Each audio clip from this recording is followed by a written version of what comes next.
Toudoudou.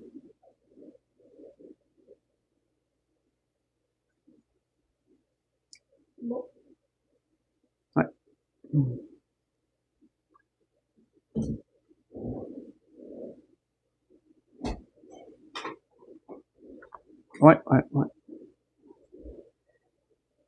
OK. Donc, bonsoir à tous. Oui.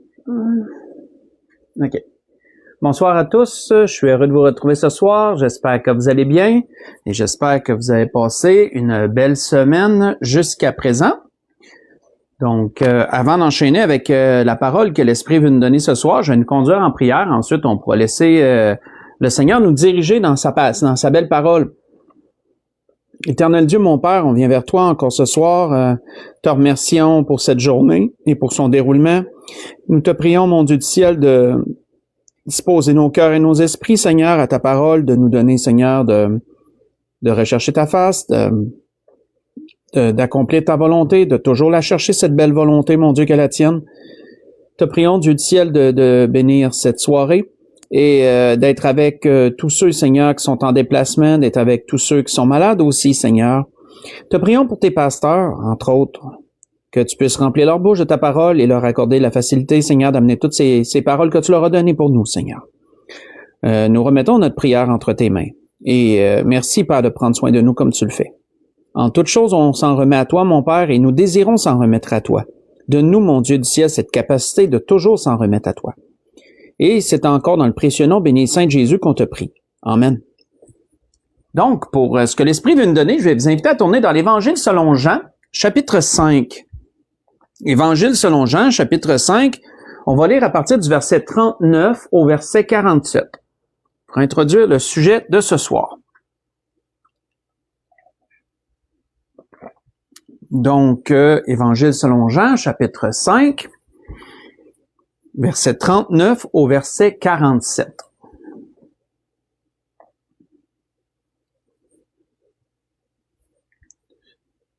Donc, on voit que le Seigneur disait à ses concitoyens, à ceux aux Juifs qui étaient devant lui, il leur a dit, vous sondez les Écritures parce que vous pensez avoir en elles la vie éternelle. Ce sont elles qui rendent témoignage de moi. Et vous ne voulez pas venir à moi pour avoir la vie. Je ne tire pas ma gloire des hommes, mais je sais que vous n'avez point en vous l'amour de Dieu. Je suis venu au nom de mon Père et vous ne me recevez pas. Si un autre vient en son propre nom, vous le recevrez. Comment pouvez-vous croire si vous qui tirez votre gloire les uns des autres, et qui ne cherchez point la gloire qui vient de Dieu seul? Ne pensez pas que je vous accuserai devant le Père. Celui qui vous accuse, c'est Moïse, en qui vous avez mis votre espérance. Car si vous croyez Moïse, vous croiriez aussi par ce qu'il a écrit à mon sujet. Mais si vous ne croyez pas ces écrits, comment croiriez-vous à mes paroles? On va arrêter ici.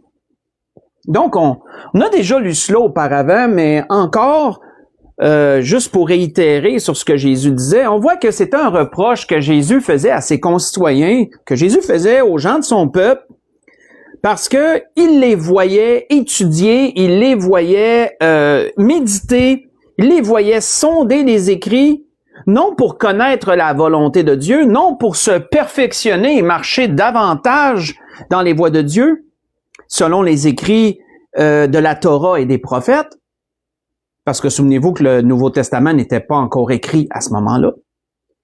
Mais Jésus leur dit, vous sondez pas les Écritures pour la bonne raison. Vous croyez trouver à travers les écrits la vie éternelle, et c'est pour ça que les rabbins, ils faisaient énormément d'études, et c'était des longues méditations, ils voulaient tellement décortiquer chaque lettre de l'alphabet hébreu, la signification de chaque lettre. C'était vraiment beaucoup de profondeur, ce qu'ils faisaient pour creuser les Écritures et trouver le couper un cheveu en quatre, quasiment comme on dit, comme l'expression le dit, pour comprendre à fond. Parce qu'ils croyaient trouver la vie éternelle à travers des écrits, le secret de la vie éternelle. Et Jésus leur a dit, c'est plus simple que ça. Tous ces écrits que vous lisez, que vous étudiez, ils parlent de moi. Mais il dit, vous voulez pas, maintenant que je suis là, il dit, vous voulez pas venir à moi. Et entre autres, Jésus leur parle de Moïse. Jésus leur dit, Moïse va vous accuser devant Dieu. Parce que Moïse a écrit de moi. Et vous vous dites que vous croyez en Moïse et vous dites que vous vous appuyez sur les paroles de Moïse, mais c'est pas ça que vous faites du tout. À quelle parole Jésus faisait référence lorsqu'il disait que Moïse a écrit de moi? Quand on regarde dans l'Ancien Testament, qu'on regarde les écrits de Moïse, entre autres, qu'on appelle le Pentateuque, je sais pas si vous saviez, c'est les 5 premiers livres de la Genèse, on les attribue à Moïse, ces 5 premiers livres-là, on appelle ça le Pentateuque. Et on voit que Moïse a reçu de Dieu des révélations qu'il a mis par écrit. Et Jésus leur dit, ces écrits que Moïse a mis sur papier, il parle de moi. Je me retrouve à travers les écrits de Moïse. Et vous savez, si Jésus disait cela, c'est pas parce que Moïse avait dit directement un jour au peuple qu'un jour un prophète comme lui viendrait, vous l'écouterez, avait dit Moïse. C'est pas à cause simplement que Moïse avait dit cette parole-là spécifique, mais c'est à cause que tout ce que Moïse avait reçu comme révélation témoignait de Jésus. Entre autres choses,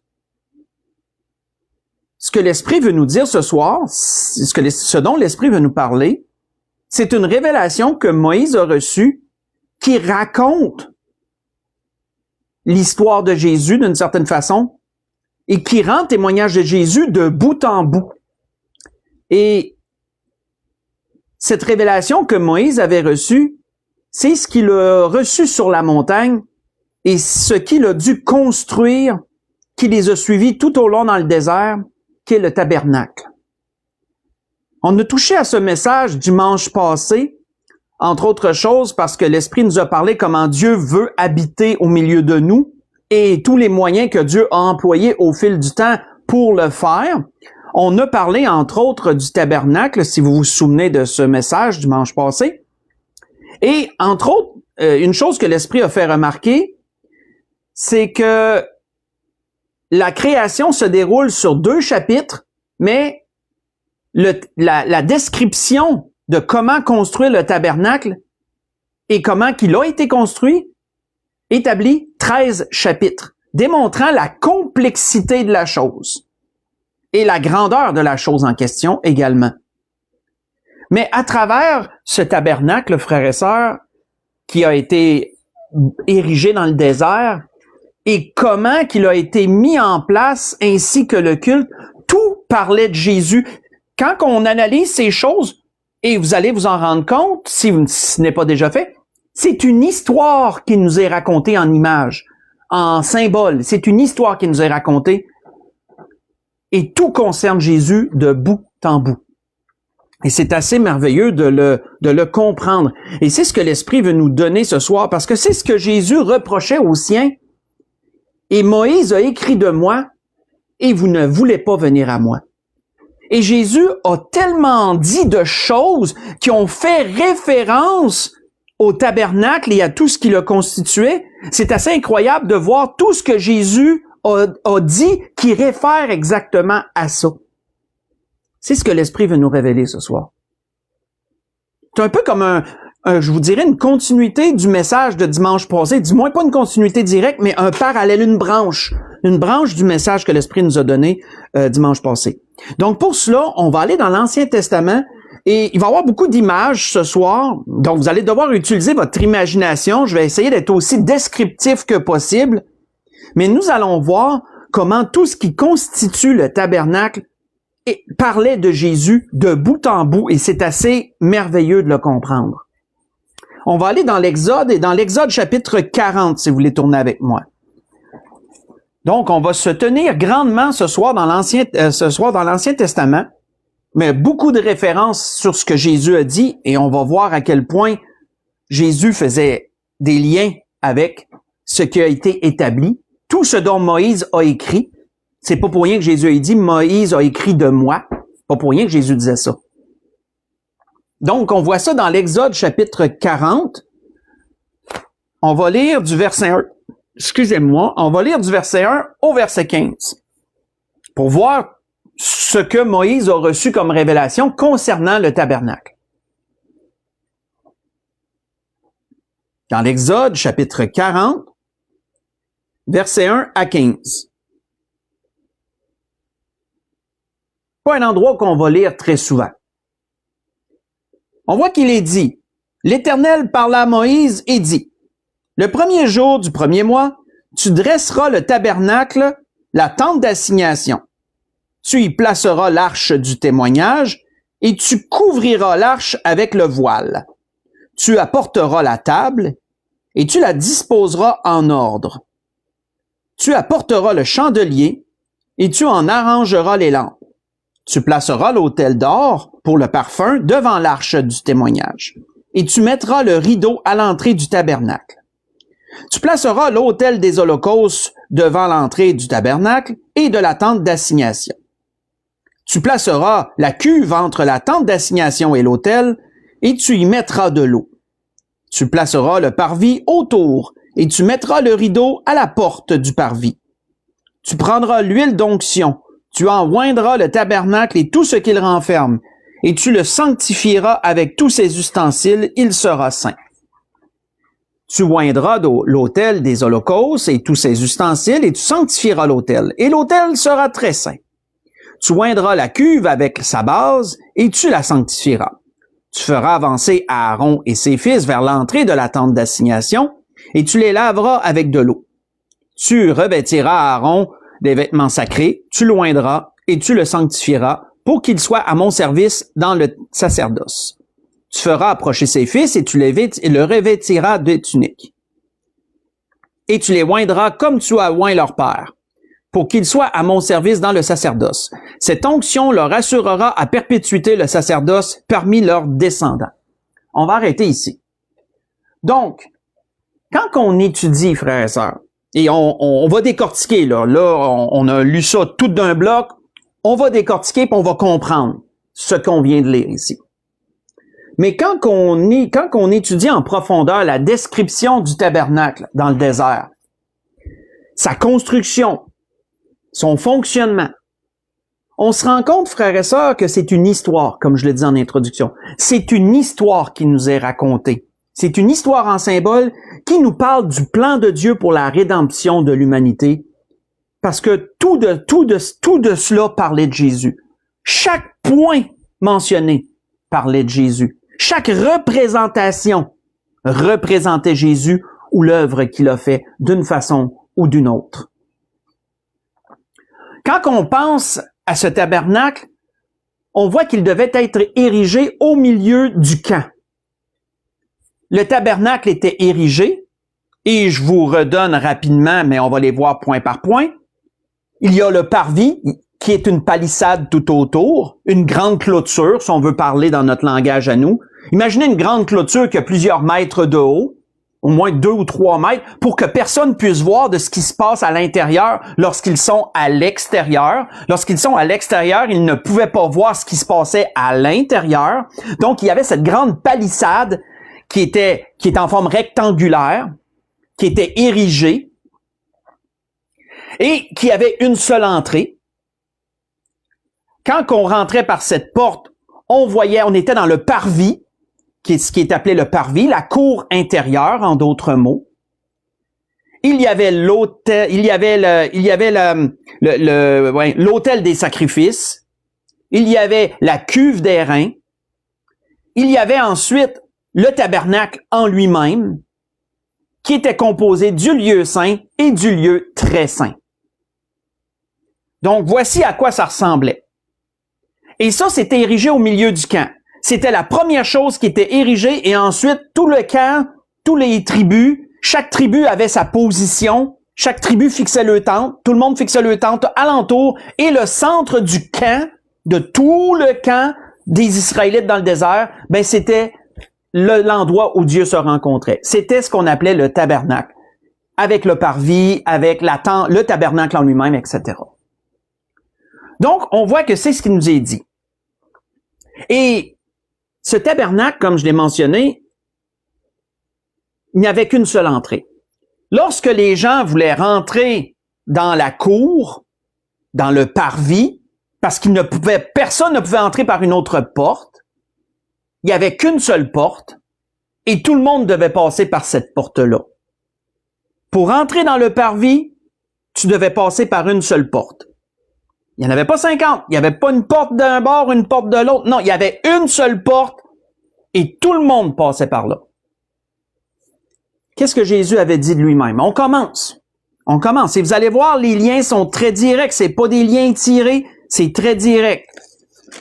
Qu'est-ce que Jésus avait dit? Jésus avait dit, en vérité, je vous le dis, je suis la porte. Je suis la porte des brebis. Tous ceux qui sont venus avant moi sont des voleurs et des brigands. Mais les brebis ne les ont point écoutés. Je suis la porte. Si quelqu'un entre par moi, il sera sauvé. Il entrera, il sortira et trouvera des verts pâturages.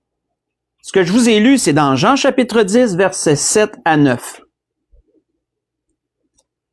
Pensez à cette porte qui permettait d'entrer dans le parvis intérieur. Une seule porte. Et vous allez voir pourquoi on entrait là. Mais cette porte, Jésus le dit, je suis cette porte-là. Je suis cette porte-là. Et vous savez, à ce temps-là, lorsque le peuple voulait aller offrir le sacrifice pour leur péché, mais il ne pouvait pas l'offrir ailleurs qu'en entrant par cette porte-là. Il ne pouvait pas aller ailleurs que là. C'était l'endroit où ils se rencontraient avec Dieu pour expier leurs péchés. Et cette porte-là, il n'y avait pas de distinction. Les riches, les pauvres, les handicapés, les bien portants, tout le monde rentrait par la même porte. Il n'y avait pas de favoritisme, il n'y avait pas une porte pour les riches puis une porte pour les pauvres. Il y avait une seule porte, tout le monde rentrait par là, peu importe ta condition, peu importe ton statut social, que tu étais un prince d'Israël ou que tu étais le plus pauvre en Israël, tout le monde passait par la même porte. Jésus dit, je suis la porte. Pour être sauvé, tu dois entrer par moi. Pourquoi? Parce que quand on rentrait par cette porte-là, imaginez-vous, on traverse, là, il y a la palissade, il y a une entrée, on rentre dans le parvis intérieur. Qu'est-ce qu'on voyait? Dès qu'on entrait dans le parvis par la seule porte qui était accessible, c'était l'autel des sacrifices. C'était la première chose qui était en face. Tu rentres, l'autel des sacrifices est là. Et c'était là que tu amenais ton agneau au sacrificateur pour que le sacrificateur mette ses mains sur l'agneau, prie pour toi, ou il te demandait aussi de mettre tes mains sur l'agneau. Le sacrificateur priait et tes péchés étaient transférés. J'en ai parlé dimanche passé de cela. C'était un transfert. Tes péchés étaient transférés sur l'animal et ensuite le sacrificateur égorgeait l'agneau pour qu'il meure à ta place. C'était le sang de l'agneau qui couvrait les fautes de la personne. Mais pour offrir son sacrifice, elle devait passer par la porte. Elle ne pouvait pas l'offrir ailleurs que là. Donc, elle passe par la porte avec son sacrifice. Elle va à l'autel des sacrifices. Le sacrificateur l'attend. Il est là. Il l'attend. Il amène l'agneau au sacrificateur. Qu'est-ce qui est dit à propos de Jésus? Ça, c'est Jean le Baptiste qui le dit. Il est dit, Jean le Baptiste dit, le lendemain, il vit Jésus. Il est dit, il vit Jésus, venant à lui, et il dit, voici l'agneau de Dieu qui ôte les péchés du monde. Vous voyez ça dans Jean 1, verset 29. Cet agneau, une fois qu'il était égorgé, était mis sur l'autel pour être consumé. Et cet autel-là a une grande représentation parce que cet autel-là représente la croix. Elle représente la croix. Lorsque Jésus s'est sacrifié pour les péchés de l'humanité, il l'a fait sur l'autel de la croix, si on pourrait dire ça comme ça. C'est l'autel que Dieu a choisi pour que son Fils expie les péchés de l'humanité. Et ça l'a amené la plus grande confusion pour les Juifs qui soient. Parce que pour eux, la croix est une malédiction. Pour les païens, elle est une folie. Ça, c'est l'apôtre Paul qui en parle dans 1 Corinthiens 2. L'apôtre Paul parle de ces choses. que la croix est une folie pour les païens et elle est un scandale pour les Juifs. Et ça, c'est ce qui a choqué le plus les Juifs. Qu'on leur annonce que Jésus est le Fils de Dieu, il est le Messie qui leur avait été mentionné dans les prophètes et qui se retrouvait partout dans ce que Moïse a écrit, mais qui est mort sur la croix. Pour les Juifs, c'était là que ça l'accrochait le plus. Puis ça accroche encore aujourd'hui d'ailleurs. Mais Dieu a fait cela pour confondre, comme l'apôtre Paul l'a dit, Dieu a voulu confondre les sages. Dieu a choisi un objet de malédiction qui représentait la malédiction comme autel sur lequel son fils serait sacrifié. C'est quelque chose quand on pense à ça, comment Dieu œuvre. Jésus est l'agneau qui ôte les péchés du monde. Il est la porte par laquelle on rentre. Il est l'agneau qui ôte les péchés du monde. Et l'autel, c'est la croix sur laquelle il est mort pour nos péchés. Ensuite, quand on continue, qu'est-ce qu'on voit? On a offert le sacrifice. On est arrivé à l'autel. L'agneau a été donné, le sacrifice a été offert. Qu'est-ce qu'on voit quand on regarde plus loin? On voit une cuve. On voit une grande cuve d'airain. Grande cuve d'airain qui est remplie d'eau. Et cette cuve-là, elle servait à la purification des sacrificateurs. Les sacrificateurs, dans leur office, devaient laver leurs mains et leurs pieds pour entrer dans la tente d'assises, pour entrer dans le lieu saint, dans le tabernacle, mais le premier endroit, le lieu saint. Et quand ils en sortaient pour venir offrir un sacrifice, ils devaient passer par la cuve, ils devaient se laver les mains, se laver les pieds, et ensuite venir à l'autel des sacrifices. Et là, ils offraient un sacrifice. Ils répétaient cela toute la journée. Ils allaient à la cuve, ils passaient toujours par la cuve. J'ai déjà prêché d'ailleurs spécifiquement sur la cuve dans un autre message, mais ça fait quelque temps de cela. Et cette cuve, qu'est-ce qu'elle représente? Elle représente la purification. Elle représente la purification. L'apôtre Paul en a parlé, si vous voulez lire durant la semaine, dans Éphésiens chapitre 5, si ma mémoire est bonne, verset 26, dans ces coins-là. Quand l'apôtre Paul a parlé que l'homme doit aimer sa femme comme Christ a aimé l'Église, et ensuite il parle de comment Jésus a purifié son Église par la parole, et ensuite il parle du baptême d'eau, qui a tout rapport avec la purification.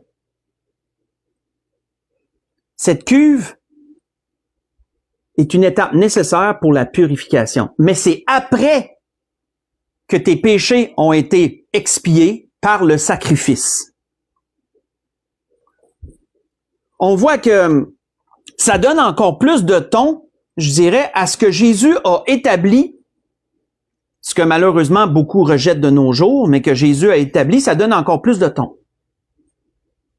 Quand que Jésus, dans son dernier repas, dans la grandeur de son amour pour les siens, s'est levé de la table, la Bible nous dit, a pris un linge dont il s'est ceint, et qu'ensuite il s'est mis à laver les pieds de ses disciples. Laver les pieds de ses disciples. Est-ce que vous voyez une référence avec ce que les sacrificateurs devaient faire à la cuve pour la purification? Parce que lorsque Pierre a, lorsque Pierre a dit au Seigneur, non, tu me laveras pas les pieds, puis que Jésus a dû lui expliquer que c'était une étape nécessaire, qu'est-ce que Jésus a dit à Pierre après? Jésus a dit à Pierre, celui qui est lavé n'a besoin que de se laver les pieds pour être entièrement pur. Et vous êtes purs, mais non pas tous, parce que Judas était là.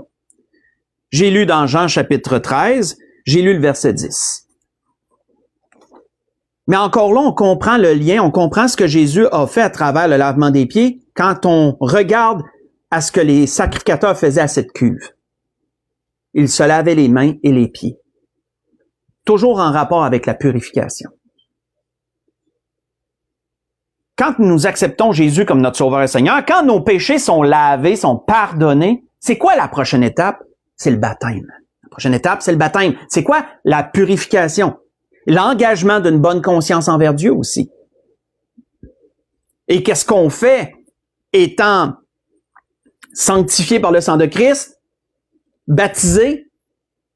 À toutes les années, nous lavons les pieds de nos frères et les femmes lavent les pieds de leurs sœurs. On reproduit un peu l'office du sacrificateur. qui devait se laver les pieds à la cuve d'airain dans son office, dans ce qu'il devait faire. Donc, voyez-vous, tout est interrelié. Mais comme on le voit jusqu'à présent, toutes ces choses parlaient de Jésus. Tous les liens étaient très clairs et tout parlait de Jésus, comme Jésus l'a relevé lui-même. Mais ensuite, on traverse la cuve d'airain, si vous me suivez. Là, on rentre dans le tabernacle, dans le premier lieu, le lieu saint. Qu'est-ce qu'on remarque? On rentre dans le tabernacle, on remarque trois choses. D'un côté, il y a un chandelier à 7 branches, qu'on appelle la ménorah, que les Juifs appellent la ménorah. Il y a un chandelier à 7 branches qui est allumé. D'un autre côté, il y a une table qui est appelée la table des propositions avec des pains, 12 pains en 2 groupes de 6 qui sont sur la table. Et devant nous, au milieu de ces deux choses, il y a l'autel des parfums, qui est appelé aussi l'autel d'or. C'est l'autel des parfums sur lequel est offert l'encens. L'encens qui doit constamment brûler devant Dieu. Et cet autel d'or, cet autel d'encens, est devant le rideau du lieu très saint, qu'on ne voit pas, parce que le rideau est fermé. Et sur le rideau, comme je l'ai mentionné dimanche passé, on voit les chérubins brodés sur le rideau. 2 chérubins brodés sur le rideau, qui annoncent qu'au-delà de cela, c'est la demeure de Dieu. Et les chérubins sont là pour garder la place, garder la demeure, pour empêcher quiconque de passer. Faites référence au Jardin d'Éden. Ça, c'est des liens que je refais avec dimanche passé. On a tout fait ces liens-là dimanche passé. Donc, on rentre dans le lieu saint, qui est appelé le lieu saint du tabernacle. On voit premièrement le chandelier. Et on remarque quoi quand on rentre? Le rideau est fermé en arrière de nous, et là, il fait noir. Il ferait noir, normalement. Mais c'est le chandelier qui éclaire le lieu saint. C'est la seule source de lumière, le chandelier. Il n'y a pas d'autre source de lumière que ça. Vous éteignez le chandelier, c'est la nuit noire dans le lieu saint. Là. Il n'y a plus de lumière. Le chandelier est ce qui produit la lumière, ce qui éclaire le lieu saint. Et le chandelier devait constamment être entretenu par les sacrificateurs. Ça faisait partie de leur office, entretenu et allumé tout le temps, tout le temps. Pourquoi? Qu'est-ce que Jésus a dit? Jésus a dit de lui-même ceci. Jésus leur parla de nouveau et dit, « Je suis la lumière du monde. Celui qui me suit ne marchera pas dans les ténèbres, mais il aura la lumière de la vie. » Vous voyez cela dans Jean chapitre 8, verset 12. On voit que ce chandelier allumé représente encore Jésus, représente l'œuvre de Jésus. C'est la lumière qui éclaire un monde qui est dans les ténèbres. Et ce lien que Jésus fait avec la lumière, on le retrouve à beaucoup d'endroits en passant. Si vous voulez lire durant la semaine, vous pourrez le voir dans Jean chapitre 9, verset 5, dans Jean chapitre 12, verset 46. Vous retrouverez aussi ce même lien dans le début de l'évangile de Jean. On l'a lu d'ailleurs dimanche passé, ça. Hein, la lumière est venue parmi les hommes ne l'ont point reçue, etc. Et on retrouve entre autres cette association de Jésus à la lumière dans la prophétie qu'Ésaïe a faite à propos de la venue de Jésus. Encore là, si vous voulez lire la prophétie d'Ésaïe durant la semaine qui en parle, c'est dans Ésaïe chapitre 9, versets 1 et 2, où Ésaïe annonce qu'un peuple qui est dans les ténèbres verra une grande lumière. Ésaïe annonce la venue de Jésus, qui est la lumière du monde, représentée par la ménorah dans le lieu saint, qui est la seule source de lumière qui éclaire le lieu saint en question. Quand on regarde de l'autre côté, on voit une table. On voit une table avec des pains qui représentaient directement, premièrement, les 12 tribus d'Israël à ce temps-là. 2 rangées de 6 pains qui étaient cordés ensemble, qui étaient comme mis ensemble. Ça représenterait, entre autres, les 12 tribus d'Israël devant Dieu, qui étaient devant Dieu. Ces pains devaient être renouvelés à tous les sabbats. À tous les sabbats, les sacrificateurs faisaient des nouveaux pains, remplaçaient les anciens, mettaient les nouveaux là. Mais ces pains, Jésus se les est également appropriés pour parler de lui. Qu'est-ce que Jésus avait dit sur ces choses? Et là, je vous invite à tourner avec moi. On va aller dans Jean 6. Là, on va aller voir ça. Qu'est-ce que Jésus avait dit à propos des pains? Dans Jean chapitre 6. Jean chapitre 6. Qu'est-ce que Jésus avait dit à propos des pains?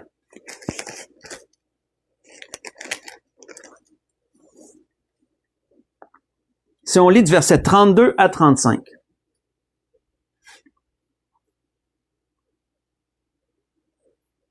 Jésus leur dit, en vérité, je vous le dis, Moïse ne vous a pas donné le pain du ciel, mais mon Père vous donne le vrai pain du ciel.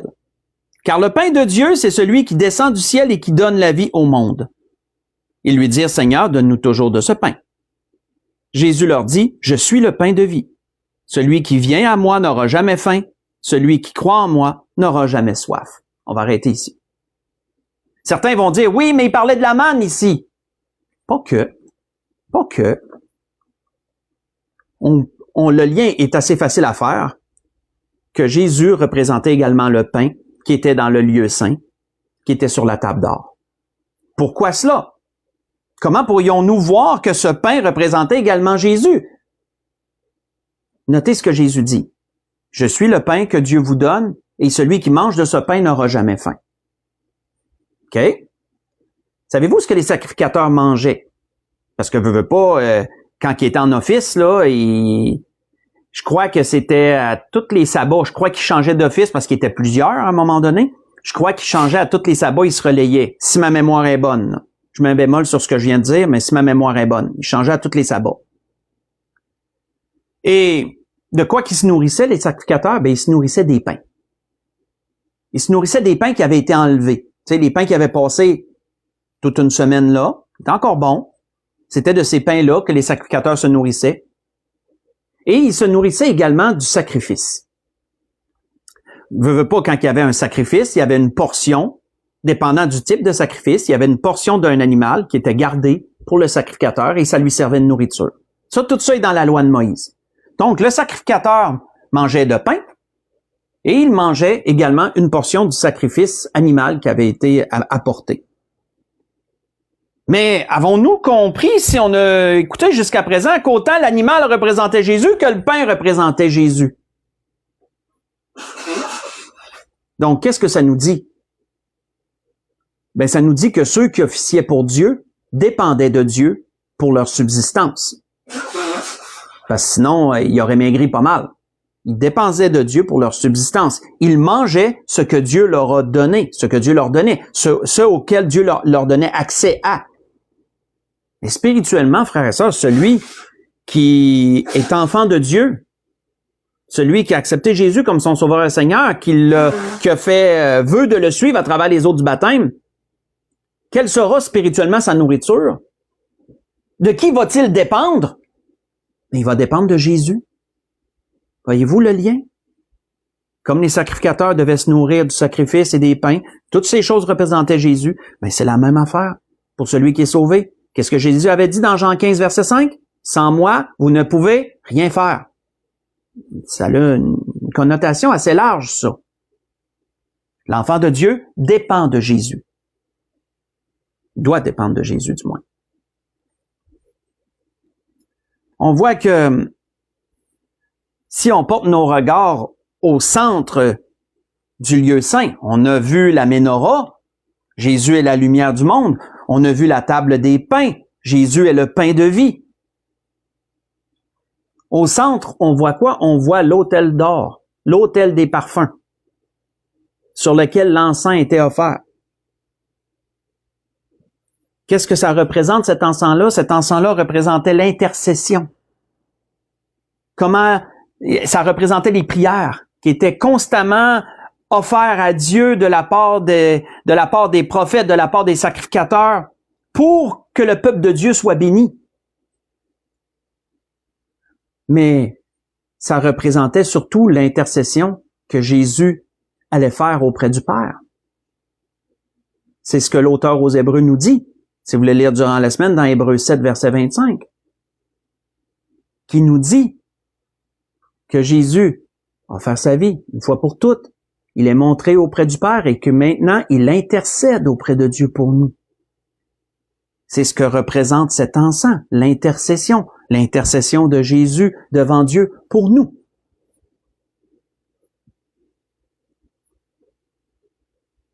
On voit que si nous levons le voile du lieu très saint, qui pouvait être seulement levé qu'une seule fois par année par un homme, une seule fois par année, dans une fête toute spéciale qui était la fête du Yom Kippour, la fête des expiations, où le grand sacrificateur, une fois par année, entrait dans le lieu très saint. Et vous savez, il pouvait pas rentrer n'importe comment dans le lieu très saint, là. Il prenait de l'encens qui avait été brûlé sur l'autel, il le mettait dans un encensoir, qui était comme un genre de petit encens, un genre de petit brûleur d'encens portatif. Il mettait cela dessus, faisait brûler l'encens et il le mettait dans le lieu très saint. Avant d'ouvrir le rideau, il attendait que la fumée se soit répandue dans le lieu très saint pour que lorsqu'il ouvrait le rideau, qu'il ne pouvait pas voir directement et clairement l'Arche de l'Alliance. Il ne pouvait pas regarder, contempler directement l'Arche de l'Alliance. Il fallait qu'elle soit voilée à travers la brume, à travers la fumée de l'encens.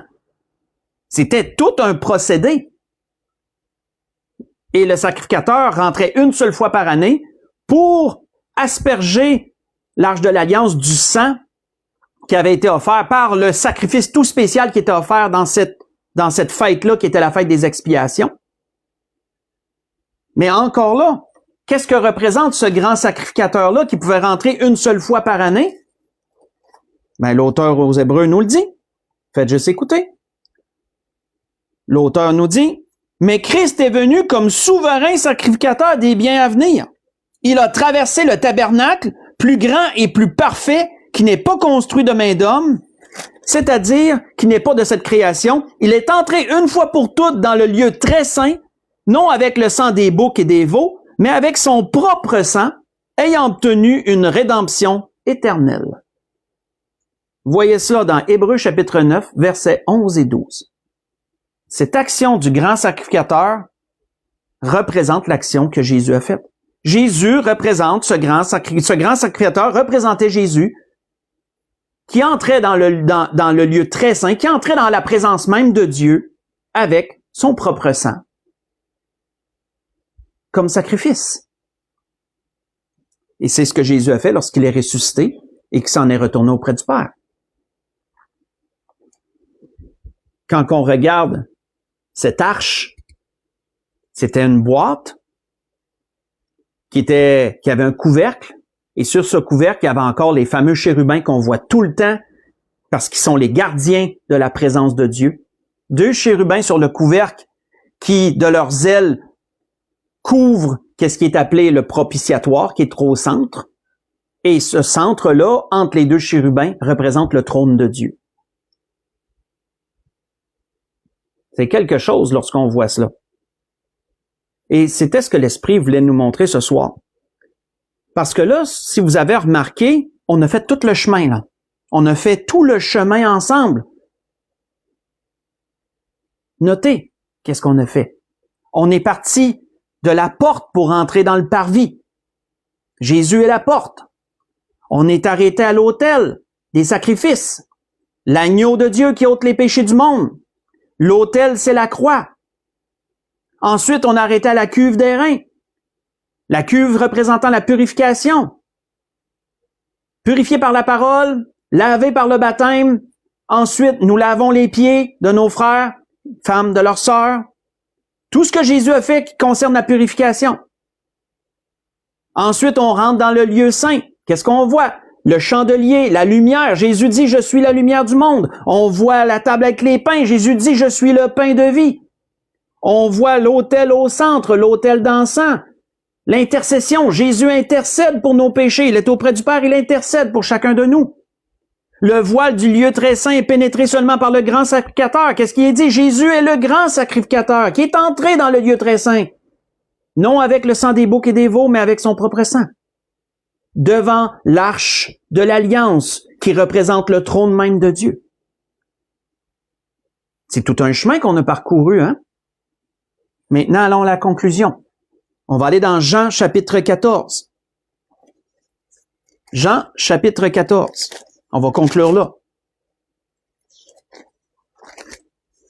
Je crois qu'avec ce que l'Esprit nous dit ce soir, on peut mieux comprendre pourquoi Jésus reprochait aux Juifs en leur disant « Moïse a parlé de moi, mais vous ne le croyez pas. » C'est Moïse qui va vous accuser un jour.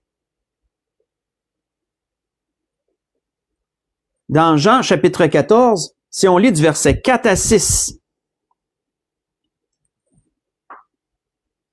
Jésus parle à ses disciples qui leur préparent une place. Dans le début du chapitre 14 de Jean. Il leur dit, je m'en retourner, puis je vais revenir. Je viendrai vous prendre lorsque la place va être prête. Jésus leur dit à partir du verset 4, vous savez où je vais et vous en savez le chemin. Thomas lui dit, Seigneur, nous ne savons pas où tu vas. Comment pouvons-nous en savoir le chemin? Jésus lui dit, je suis le chemin, la vérité et la vie. Nul ne vient au Père que par moi. Récitez cette phrase avec le nouvel éclairage que l'Esprit nous donne ce soir. Je suis le chemin, la porte, le sacrifice, l'autel, la cuve, le lieu saint. Je suis le chemin, la vérité et la vie. Nul ne va au Père. On traverse le lieu très saint, on rentre dans la présence de Dieu. Nul ne va au Père que par moi, disait Jésus. Pourquoi? Parce qu'il a tout accompli, toutes ces choses-là, pour qu'on puisse se rendre là. De sorte qu'aujourd'hui, comme il a été mentionné dimanche passé, à travers du sacrifice de Jésus-Christ à la croix, le rideau, le voile épais a été déchiré, les chérubins ont été tassés, l'accès en la présence de Dieu est maintenant possible à travers Jésus-Christ. C'est pourquoi Jésus dit, je suis le chemin, nul ne va au Père que par moi. C'était ce que l'Esprit voulait nous donner ce soir, à travers toutes ces choses. La grâce que je nous souhaite, c'est qu'on puisse comprendre encore avec plus de profondeur la grandeur de ce que Jésus a fait pour chacun de nous, que tout ce que l'Esprit nous a donné ce soir puisse contribuer encore davantage à cette compréhension. Donc, je voudrais vous souhaiter à tous et à toutes un bon restant de soirée, une bonne semaine. Que le Seigneur vous bénisse et vous dirige en toutes choses, en tous vos besoins. Et on va, pour l'Église de l'Espérance, on va se revoir dimanche matin. Donc, soyez bénis, bonne fin de soirée.